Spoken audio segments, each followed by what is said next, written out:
guys, I want to show you how to make baklava. I learned how to make this when I was a young woman, so I would have been like 12 or 13 when I did an activity with the moms at church. The young girls and the moms did an activity together, and a really sweet lady at church named Deann Dodson, who has since passed away, taught us how to make baklava, and I think of her every time I make it because it is just such a fun thing to make. And my dad really loves it because he used to travel a lot for work and he went to Greece. So I make it for him for his birthday and Father's Day and sometimes Christmas and just when I feel like making him something because he's helped us with so many projects. So I wanted to show you the process of how to make it, and I've got all the ingredients out, so we're ready to go.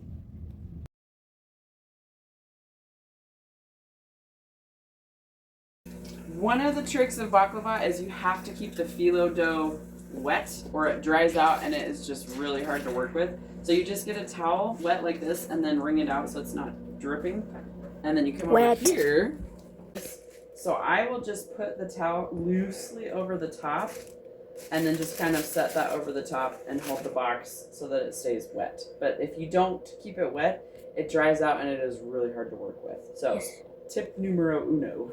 Okay, another tip that I really love with baklava is my dad loves pistachios. So the recipe calls for 4 cups of walnuts, which I measured out, and it's 4 cups of ground walnuts, but I just measure out the full 4 cups. And then here's my little helper. I just do a couple handfuls of pistachios and crack them in. And this is going to be chopped in my little food processor, but I wanted to share that pistachios add a really yummy flavor to the baklava. So I wanted to show you, this is the little baby food processor that I use. I love it for baklava because you just do small amounts at a time. And I wanted to show you, I just take it off like this and hold the blade down and tap it into the bowl so that I can keep going over and over. Otherwise you have to wipe it out because the nuts get stuck under the blade. So sometimes they don't crunch down all the way. I actually like them really big, as does my dad, and this is his birthday baklava, so I want to make it how he likes it. But the ones that are really big, I just put back in again. And you tapped in, then I just put more nuts in, so it's like maybe halfway full. 2/3 of the full, I guess. That was pretty full. And I just tap it in, and you just go like this, like you do on the blender when you're pushing the pulse. And that's it for blending the nuts. Remember how I told you that I measured out 4 cups of walnuts and then I heaped the pistachios in? So the recipe calls for 4 cups of chopped nuts. And you can see now that I've chopped them, they're actually at 4 cups. So when you measure nuts out and then you chop them, they shrink because when they're first in there, there's a lot of air. And when you chop them, they get condensed. So when you measure it out, if you like to follow the recipe just right, you need to actually chop the nuts first, then measure them out. I just know we like extra nuts, and I like mixing in the pistachios, and I've made this probably like 50 times. So I know how much it turns into. But if you measure out 4 cups, chop them, and then keep checking what the measurement is. Otherwise, you won't have enough nuts. And baklava is much better with extra nuts. Okay, with baklava, I really like to have all of my stuff ready for the assembling part because this part gets a little bananas if you don't have everything ready. So butter is melted. Phyllo dough has the wet towel on it so that it is not going to dry out and get crispy.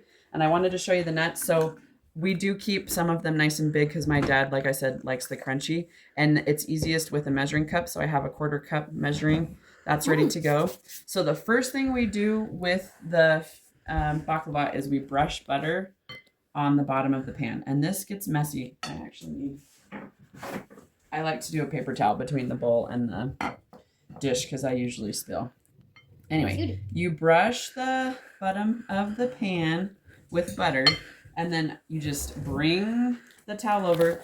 This phyllo dough has been in the freezer for kind of a long time. I have phyllo dough on hand because, like I said, I make this for my dad many times a year, and even with the towel, this does get a little crunchy, so you just very carefully peel it apart, and this part you have to be patient with. So when my mom and I first made this, like we learned how to make it at the activity, and then we did it at home, and this part I remember absolutely dreading because my mom and I would argue the whole time we made it because the phyllo dough was such a pain in the butt to work with. As you can see, it's very finicky.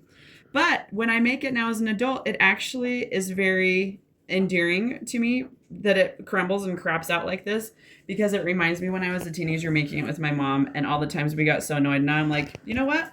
It's going to crumble. It's going to fall apart. Kind of like life stuff happens and you just roll with the punches. So I just go like this and I put it into pieces and you basically just make it so it fits. And this is like worst case scenario. I'm showing you how awful phyllo dough can be when you buy it nice and fresh. It's not in your freezer for 4 months.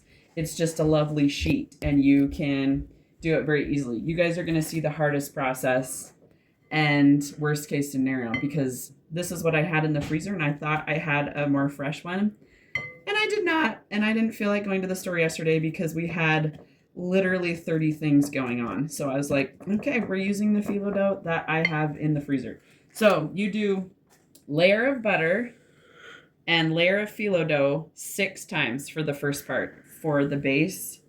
And then we're going to do the assembly where it's phyllo dough, butter, nuts, phyllo dough, butter, nuts, phyllo dough, butter, nuts for a very long time. But I just wanted to show you some of the process so you can see how this goes on. And like I said, this is worst case scenario of phyllo dough because has been in the freezer for a while, but I don't mind working with it like this because it reminds me of when I was a teenager and it's entertaining. But this is like worst case scenario of what the phyllo dough does when you don't keep it wet.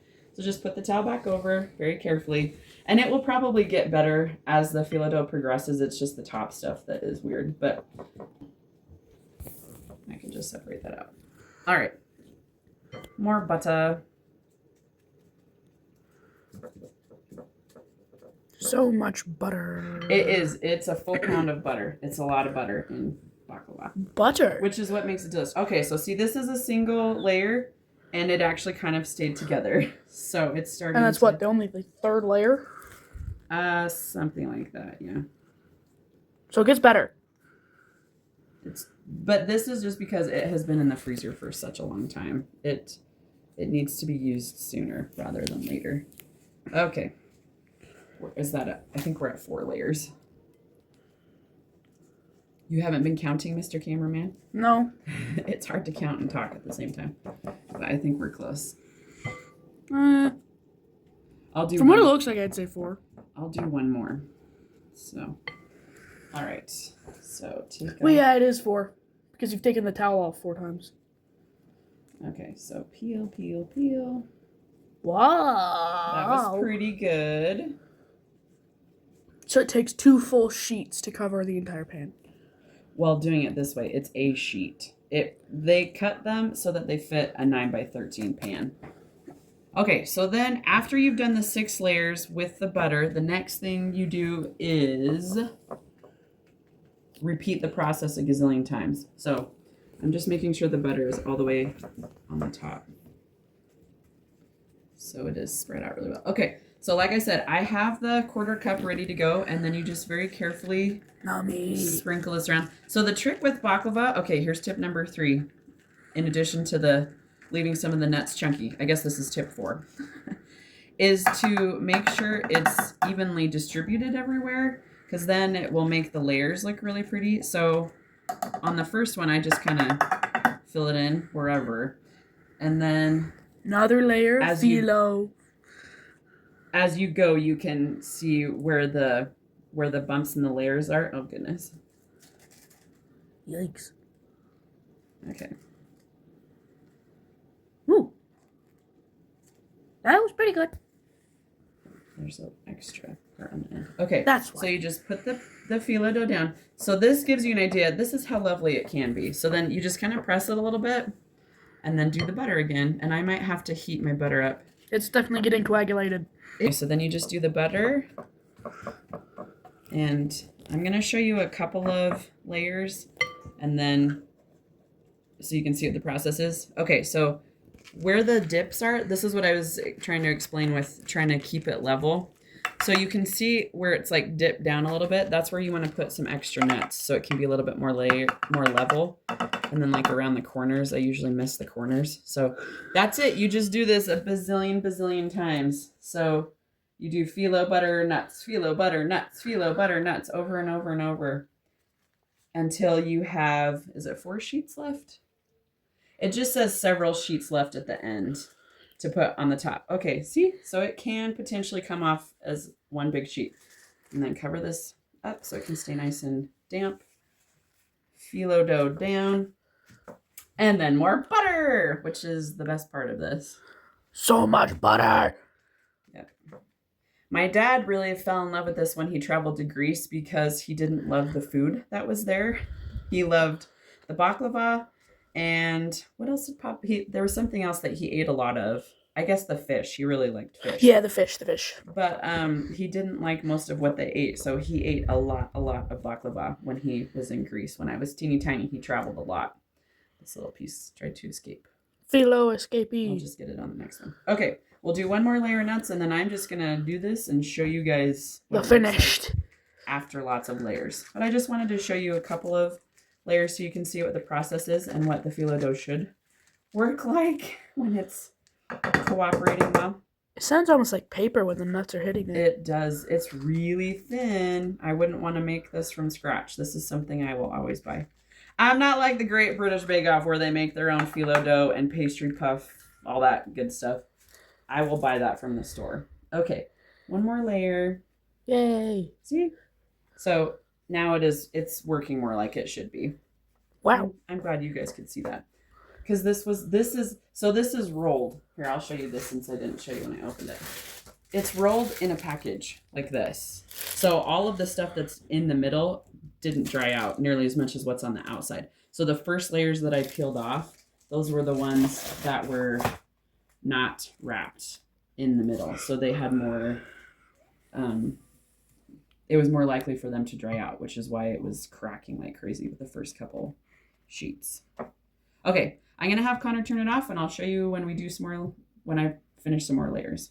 This is the last layer of the nuts. The magic of baklava is all the numbers work out when you do it just right. It says like, there should be just a couple sheets left and this is the amount of nuts you need. So you just spread out the last part of the nuts and then it's like you do on the bottom where it's just phyllo dough and then butter and phyllo dough and butter. So they worked really well and then they stopped working again. But we're gonna peel these apart and put it up on the top.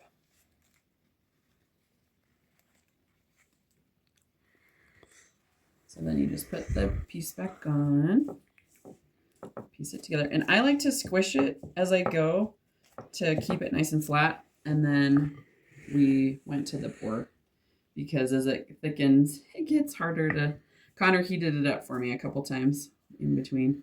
But you just brush the butter and then do another layer. And I will show you what it looks like on the top. Okay, the last part of this is you sprinkle water on the top. I just get my hands a little bit wet and you just sprinkle. There's science behind this. I have not ever figured out what the process or why you do that. I just follow the directions.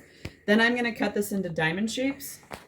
And this is the tricky part when the phyllo dough doesn't want to be in sheets. But I just put my fingers on either side of the knife and hold it down very carefully and cut it into diamonds. So this is where you get the pretty shapes, and it is an entertaining process. But like I said, if you just put your fingers on either side of the knife as you cut, it works really well. You just have to go nice and slow. But the best things that you make in the kitchen usually require lots of patience. Much like life, the stuff that you have to work the hardest for is worth it. And baklava is so delicious. So you just cut into diamonds. I'll have Connor stop and then we'll show you what it looks like at the very end. Okay, we are officially cut into diamonds, and the rest of the recipe I'm going to show you after church because I have just enough time to eat my breakfast and get dressed, and then we gotta go. Next thing we're gonna do is put this in the oven for 1 hour. So the oven's already hot. I brought it to temperature. I like to put things on the bottom because heat rises and baklava is a low and slow kind of a thing. So for 1 hour, this is going to sit in the oven, and when it comes out, it's gonna be brown and lovely. And then we're gonna make a syrup, which I will show you how to make while this is baking. Let me set the timer though before I forget. Oh, so the temperature is 325 degrees. We need it for 1 hour. Okay. If I don't set the timer, I will forget. Anyway, so while this is baking, you make the syrup, and I will show you how to make that in just a second. So for the sauce, I've already dumped in 2 cups of sugar because you guys know how to dump in sugar. And then the next thing you do is you just cut some of the fruit that you want to use. So this is my other tip. I really love oranges. My dad likes citrus, and the recipe calls for lemons. So I actually do lemons and oranges, and if we have grapefruit, I sometimes put grapefruit in too. But anyway, so you just cut the fruit and squeeze out the juice. So I'll start that and then show you the rest in a second. And then this is my dad's honey. He keeps bees, and I wanted to show you the cute label because this one is definitely seen better days. But this is my grandma Seeger. This is my dad's mom, who I was named after, and my dad when he was a baby. This is his lilac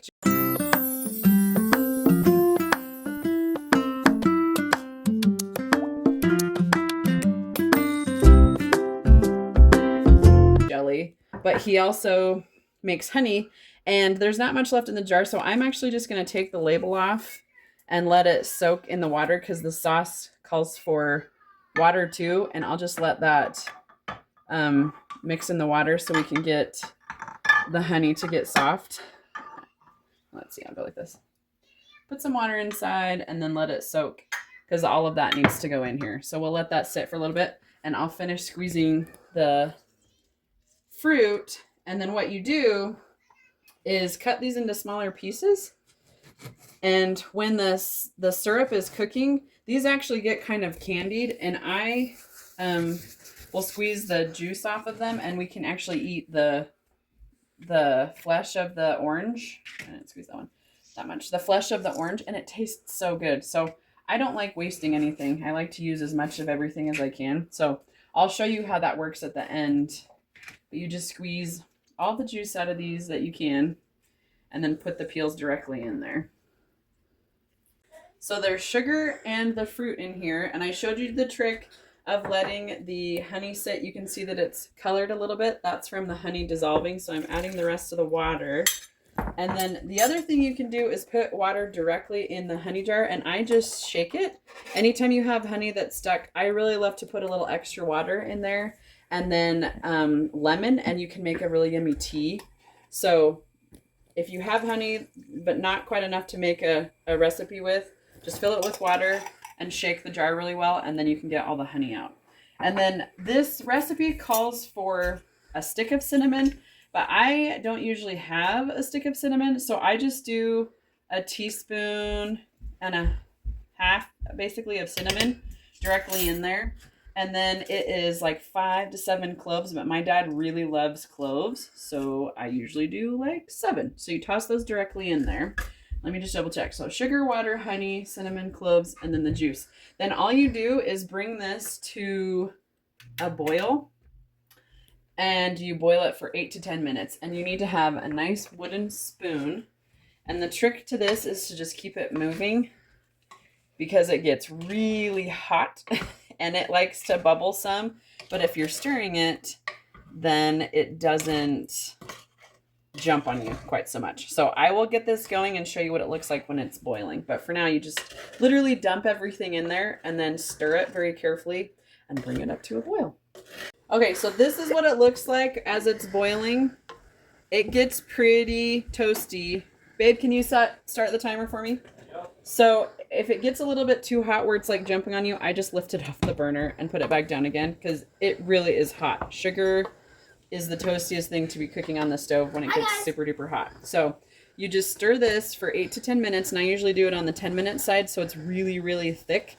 And that's it. You just boil this for 10 minutes and then... Okay, so this boiled for 10 minutes, and you can see there's 23 minutes left on the baklava. So I'm just going to bring this over the counter, and it just needs to cool. You let the baklava cool for 5 minutes, and then you put the cooled sauce onto, or sorry, not sauce, the syrup onto the baklava. So I will show you my trick after this cools because I don't like burning my fingers. It's okay. For a second. Hi guys. Okay, so let's check this out over here. Can you hear it bubbling? So the butter is poking up through all over the place. But I wanted to show you the trick. So hot, so I just squeeze as much of the syrup. Oh, it's pretty hot still. Squeeze the syrup. You said it wasn't very hot. It's not way hot, but it's hot enough that I'm like, yee. So I just squeeze. I usually let it cool a lot longer. Squeeze as much of the syrup out as I can, because you want all this good stuff in here. And then if you see the cloves, this is when you can sneak out the cloves too. You don't want anybody chewing on those. That doesn't taste very good, and they're really hard.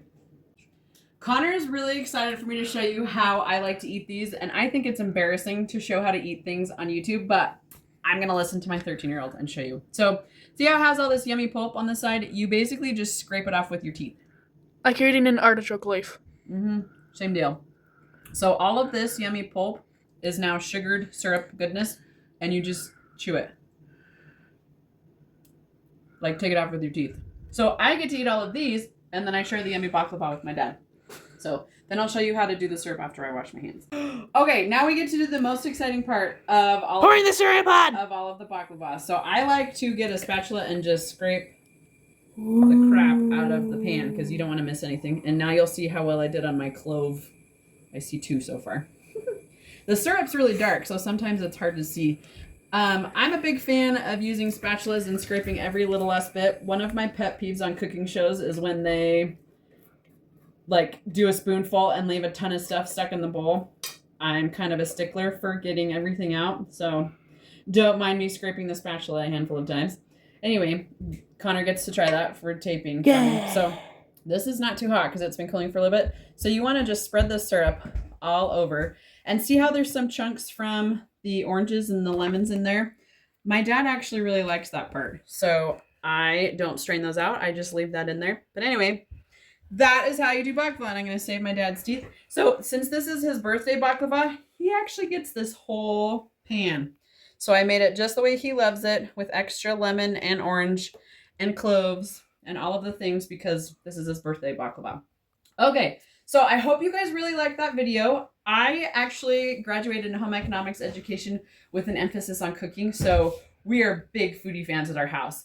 And during the off season of gardening, I'm going to be doing cooking videos. So if you have some things you'd like to request that I make, if it's something I haven't ever made before, I will figure it out and we will stumble through the video together. And if it's something I have made, then that will be really fun too, and I can show you some of my tips. So for baklava, my best tips to share with you are definitely putting a wet towel over the phyllo dough. I like adding extra lemon and orange and all of the citrus to this, so it's nice and citrusy. And then if you have extra honey, I'm pointing at the jar with my dad's label. If you have extra honey that's stuck, stick water in there and just shake it, and you can get all the honey out for the sauce. And what other tips did I share? Do you guys remember my other tips? Chunky nuts. Oh, yes. Keep the nuts a little bit chunky. I don't like them super thin because it's nice having big chunks of that flavor. And then also setting these aside to have this yummy treat. They're super yummy. So I will be doing cooking videos in the off garden season. If you have something you'd like to request that I make, please comment in the comments. Share this with anyone who is also a baklava fan. And if you have questions, please let me know. I really love making this. It's one of my favorite desserts to make, especially for my dad. But it's just a recipe of love. It's not something you can just throw it together. It does take time. So I was happy to show you. the whole day. So I was happy to show you the process. If you have questions, let me know. Thank Happy you. learning.